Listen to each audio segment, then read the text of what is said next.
A warm and gentle welcome to you. Thank you for choosing to spend this time with us in a quiet place designed for rest and peaceful reflection. This story was crafted to be a soft sanctuary for your mind, a soothing companion to help you unwind and drift easily into a deep and restorative sleep. If our journey brings you comfort, a simple like, a subscription to the channel, or a kind comment is always so deeply appreciated. Tonight, we will be visiting the Silent Respite, a secluded hollow where the very air has been still for ages. We will join a gentle musician named Corwin as he discovers an ancient, magical harp and learns to play its soothing music, not for an audience, but for the land itself. Prepare to be enchanted by strings that look like moonlight, moss that glows with warmth, and the gentle process by which a weary silence finally settles into a beautiful, contented song. Chapter 1. The Stillness of the Hollow. There are some places in the world that seem to exist between the ticks of a clock and the quiet pause after a breath is drawn. The Silent Respite was such a place. To enter it was to step out of the normal flow of things into a deep and profound stillness. Corwin felt it the moment he passed between two ancient, silver-barked trees that formed a natural gateway. It was not an absence of sound, but a presence of quiet, a stillness so ancient and complete that it felt like a soft, heavy blanket settling over his shoulders, quieting the very thoughts in his mind. The air itself felt thick and somnolent, as if it had held its breath for 1,000 years and forgotten how to let it go. He walked deeper into the circular hollow, his soft leather boots making no impression and no sound on the thick, springy carpet of moss and fallen leaves. The light here was gentle and diffused, filtering down from a canopy so high and dense that the sky was merely a suggestion of brightness far above. All around him stood the silent sentinels of the hollow, immense, smooth-barked trees that soared upwards into the green twilight, their presence both ancient and deeply calming. It was a place of immense beauty, yet there was a weariness to it, a deep sigh held in the drooping fronds of ferns and the heavy stillness of the air. It was this feeling of deep, abiding quiet that had drawn him here. He, a musician who had spent his life with sound, had come seeking the most perfect silence to learn what it had to say. He explored with a slow and reverent pace, his hand occasionally brushing against the cool, smooth bark of a tree or the velvety texture of the deep green moss. It was in a small, sheltered alcove where the roots of one of the great trees had formed a gentle, curving wall that he found it. There, resting on a bed of what looked like living frost, was an instrument of impossible grace and simplicity. It was a harp, of a kind he had only seen in the most faded of drawings. It was carved from a single piece of pale, luminous wood that seemed to hold a soft light within its grain. Its shape was a simple, elegant curve, and its 7 strings were not of gut or metal, but looked as though they had been spun from pure, liquid moonlight and frozen in place. The bed of moss it rested upon glowed with a faint, cool, white light, a soft luminescence that seemed to be the only active source of light in the dim hollow. Corwin felt a sense of profound recognition, as if he had known this instrument his whole life and was only just now remembering it. With a heart full of a quiet, gentle reverence, he knelt on the soft moss. The air around the harp felt cooler, purer. He reached out a tentative hand, not to play it, but simply to know its reality. His fingers hovered for a moment over the ethereal strings, and then, with the lightest touch imaginable, he brushed one. It was not a pluck or a strum, but a mere caress, and yet a sound was born. It was a single note, so pure and clear it was like the sound of a falling star made audible. It did not ring out and then fade as a normal note would. Instead, it seemed to hang in the heavy, waiting air, a perfect shimmering sphere of sound that held its own space. As the note resonated, a small and wonderful thing happened. The tiny dust motes and spores drifting in the dim light, which had been perfectly still a moment before, began to stir. They did not swirl or fly, but began to dance in slow, gentle patterns, caught in the sound waves, each one shimmering as it passed through the pure vibration. The single note seemed to have gently awakened the air, reminding it of its capacity for movement and for song. Corwin watched, mesmerized, a gentle smile touching his lips. He had come seeking silence, and instead he had found the seed of a forgotten melody. He did not touch the string again. That one note was enough for today. It felt like a greeting, a quiet introduction between himself and this deeply peaceful, weary place. As the note finally, slowly dissolved back into the silence from which it had come, the dust motes settled once more into their gentle stillness. Corwin remained kneeling for a long time, his hand resting on the cool, smooth wood of the Aethelharp. He felt no urge to possess it, only a deep and gentle calling to serve it, to become its partner in waking this quiet and beautiful hollow from its long, silent slumber. A sense of peaceful purpose settled over him, as soft and gentle as the moss beneath his knees. Chapter 2. The First Note's Caress. The following day, Corwin awoke not to a sound, but to the feeling of the same profound stillness that had greeted him upon his arrival. It was a deep and dreamless rest he had found in the hollow, cradled by its immense quiet. He spent the morning in simple observation, acquainting himself with the gentle rhythms of the place. He watched how the soft light shifted as the sun moved invisibly above the canopy, and he ran his fingers through the cool, damp moss, feeling its deep, living texture. His companion in this quiet exploration was the Aethelharp, which he had carefully carried to a small clearing near the center of the hollow. He did not see it as an object to be mastered, but as a friend to be understood. He sat with the instrument across his lap for a long time, simply feeling its presence. The pale, luminous wood was wonderfully smooth and cool to the touch, and it seemed to hum with a faint, latent energy. The moonlight strings felt ethereal and yet solid beneath his fingertips. He felt that to play this instrument was not an act of creation, but of listening. He needed to hear the music that the hollow wished to sing.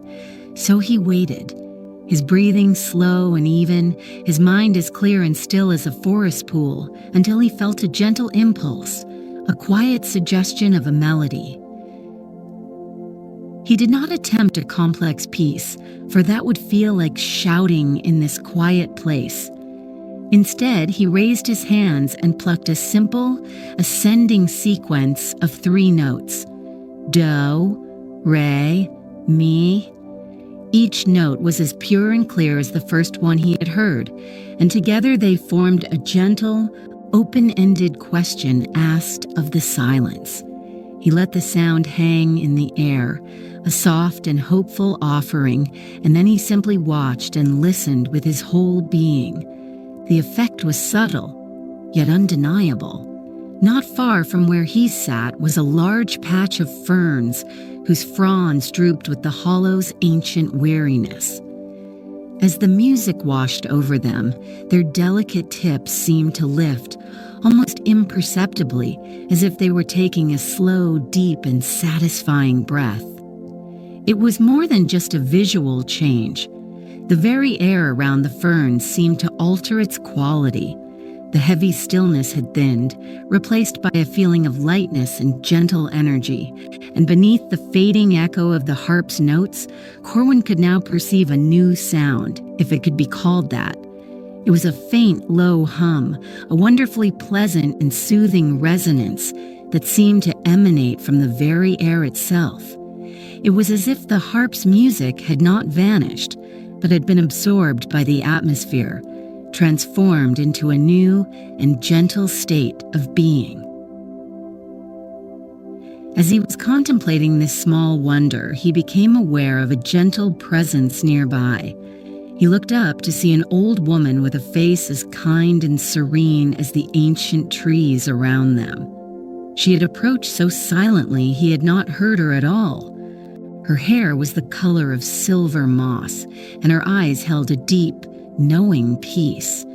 She offered him a warm and welcoming smile, one that held no questions, only a quiet affirmation.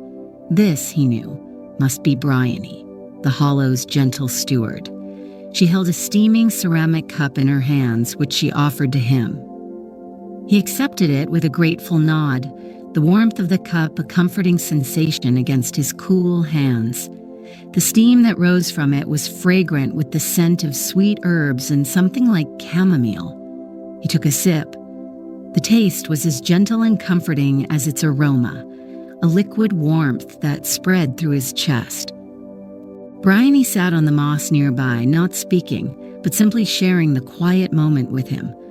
Her presence was not an intrusion, but a completion. It was a silent conversation, a shared understanding that he was here to help the Hollow find its song again, and that she was here to offer her quiet, steadfast support. Together they sat and listened to the new, faint hum, the first verse in the air's settling song. Chapter 3. Weaving the Air's Melody. The days that followed settled into a gentle and unhurried rhythm. Corwin came to understand that the Aethelharp was not an instrument for performance, but for conversation. It was a way to speak with the deep, quiet spirit of the Hollow. Each morning he would find a new place to sit, sometimes by the smooth, pale roots of a great tree, sometimes in a patch of soft, clover-like ground cover.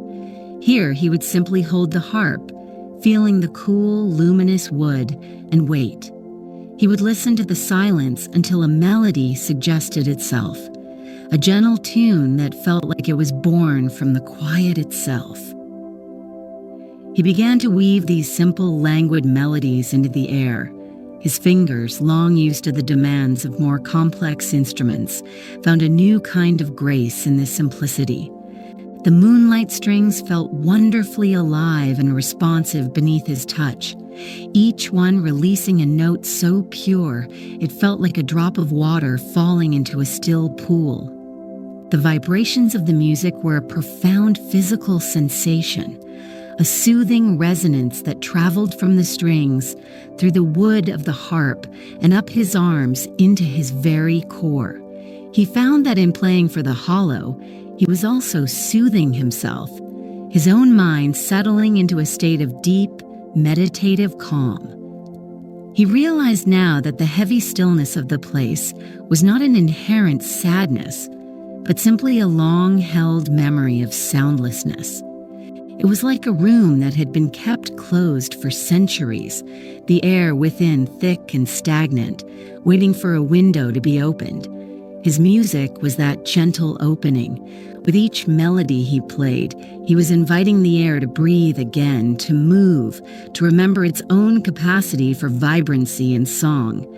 And with each passing day, the faint hum he had first noticed grew a little stronger, a little richer, spreading outwards from the places where he played. The heavy silence was not being broken, it was being transformed. The magical flora of the Hollow responded to this gentle transformation in the most beautiful ways. He noticed small, pale, bell-shaped flowers, which he had previously seen clenched into tight buds, beginning to slowly unfurl their petals as he played.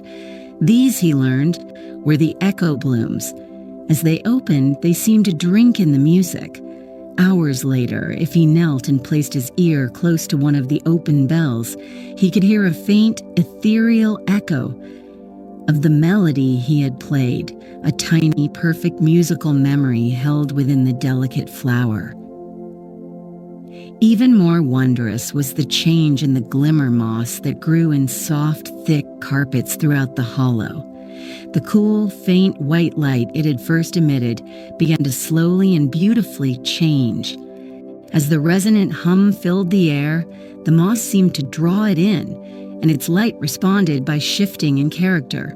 It began to take on a warmer hue, the cool white softening into a gentle, creamy ivory, and then, day by day, blossoming into a steady, soft, and wonderfully comforting golden glow.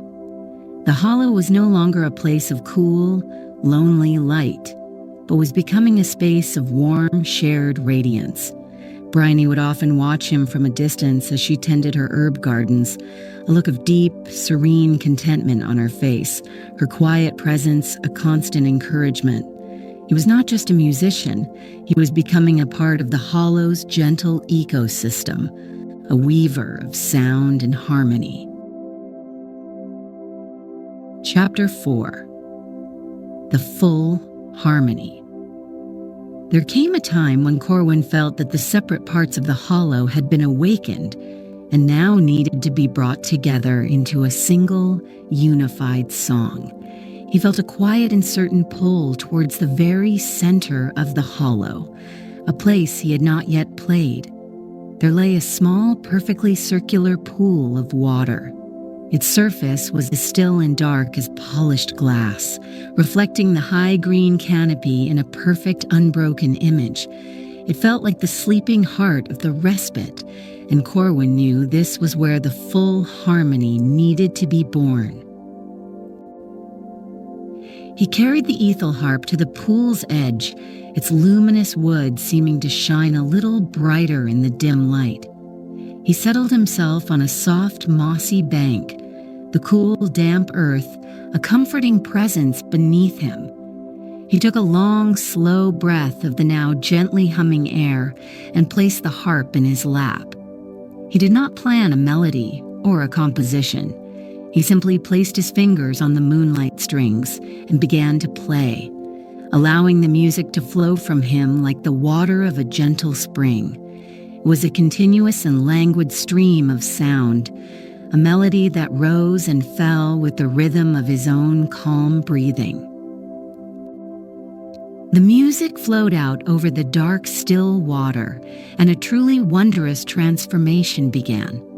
As the pure notes washed across its surface, the pool seemed to awaken from a long slumber.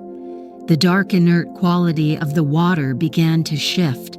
A soft internal light began to glow from its depths, a gentle luminescence that mirrored the golden hue of the glimmer moss. Tiny, slow ripples began to spread from the center of the pool, not from any disturbance, but as if the water itself was resonating with the music, its surface shimmering and dancing in time with the Aethelharp's song. Corwin played on, lost in the gentle act of creation. His music spread through the entire hollow, a call to unity.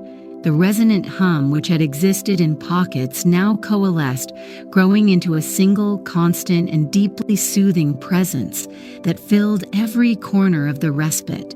It was the sound of complete contentment, a soft and harmonious vibration that could be felt as much as it could be heard. The drooping leaves on the most ancient of the trees seemed to lift, turning their faces towards the music. The echo blooms all opened to their fullest, drinking in the beautiful melody, and the glimmer moss on every surface achieved its warmest, most radiant golden glow. After a long, unmeasured passage of time, Bryony appeared at his side as silently as ever. She carried 2 steaming mugs and a small plate with slices of a soft, sweet bread that smelled of honey and spices. She handed him a mug and sat beside him, her serene smile telling him everything he needed to know. They sat together in comfortable, perfect silence, the music of the harp now replaced by the full, gentle song of the air itself. The hollow was no longer still and weary. It was alive, breathing a song of pure and simple peace.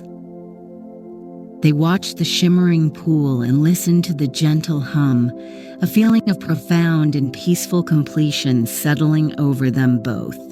Corwin felt no pride of accomplishment, only a deep sense of gratitude for having been a part of this gentle awakening. He had not imposed his will, but had simply offered a key, and the hollow had unlocked its own beautiful voice. The air had finally and completely settled into its song. Chapter 5. The Resonant Rest. The Silent Respite was silent no longer. It had become a place of the most gentle and harmonious sound. The air, once heavy with a weary stillness, was now permanently filled with a soft, soothing hum. It was a constant and comforting presence, like the deep, purring contentment of a sleeping cat, a baseline of pure peace that underlay every moment. For Corwin, his work had not ended, but had simply transformed into a new and beautiful state of being. He was no longer a restorer of a lost song, but a participant in a living one. His music was now a quiet conversation with a place that was fully awake and joyfully singing its own gentle tune.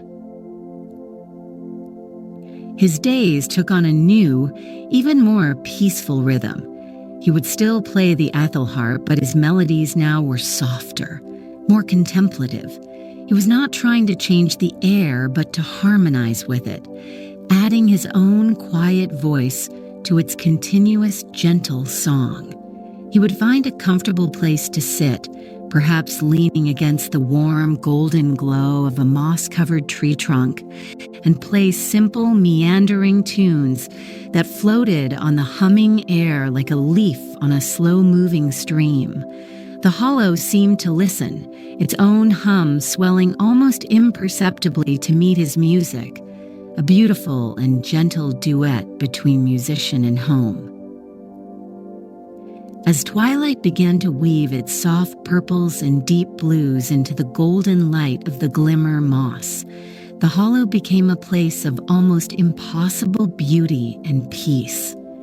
The air grew cooler, and the resonant hum seemed to deepen, becoming a true lullaby for the coming night.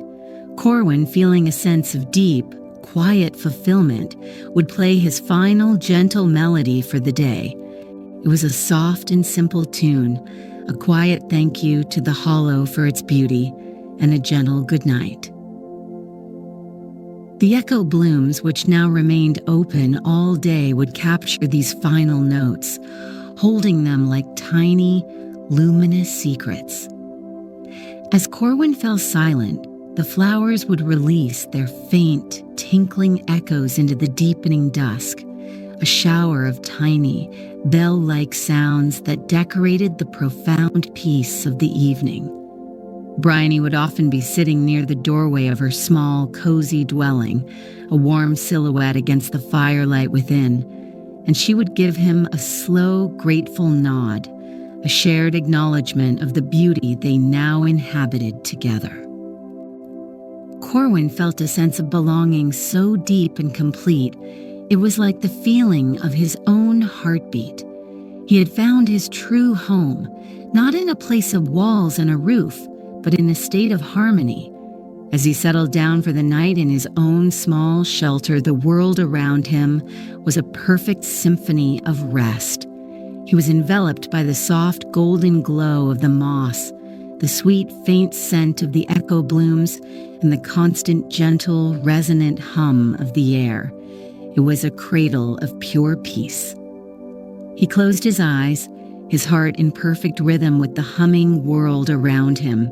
He felt his body grow wonderfully heavy and relaxed, his breath slowing to match the languid pace of the hollow. There were no thoughts of tomorrow, no memories of yesterday, only the perfect, peaceful present. He was safe, he was content, and he was home. Sleep came to him not as an escape, but as a gentle continuation of the peace he was already feeling, a soft and welcome descent into a deep and resonant rest, carried on the beautiful final song of the air.